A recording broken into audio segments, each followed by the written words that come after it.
These are the new marked green Jerry's Nuggets playing cards, and I'm so excited to get into these. I have edition 750 of 4200, and on the front you're going to have the Jerry's Nuggets logo. And on this version you are going to get a red tear band. So let's get this off.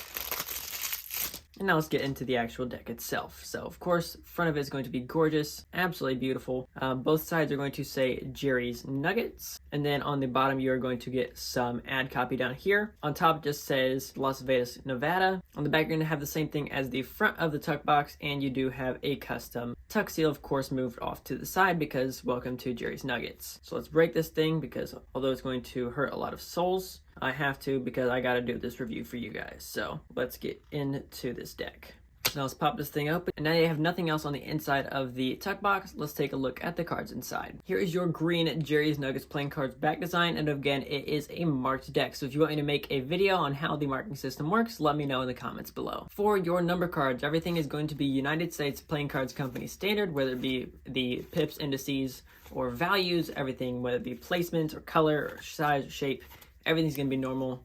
Whether it be spades, diamonds, if it's clubs, if it's hearts, everything is going to be just as you would expect it to be. Same goes for your 3 aces. The court cards are going to be basically USPCC standard. The lines are a little bit thinner in some places, especially with the blues.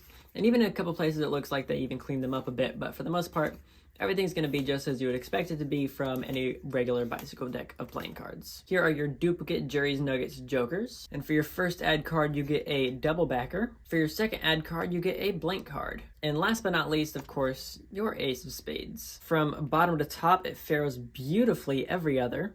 And from top to bottom, definitely not quite as easy, but still definitely Faros. Then when it comes to the stock and the feel of these playing cards, of how thick it's going to be and how it's actually going to feel in your hands, the thickness is going to be about in the middle of the line, not super thick or thin.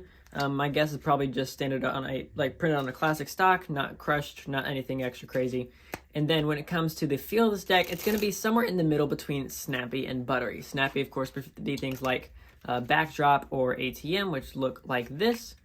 And then something like buttery would be something more like Under Pressure, which looks like this. So clearly all these moves are going to work for this deck. Everything's going to be super easy to do. Nothing extra crazy. It doesn't lean one way or the other. And if you are wanting to pick up some Jerry's Nuggets, I'll link a place in the description below. And if you want to check out my entire marked deck playlist, you can check it out right there. And make sure to subscribe if you want to see how this deck is marked, because I hopefully will be releasing that video really soon. Catch you guys in the next one. This is CPM, signing off.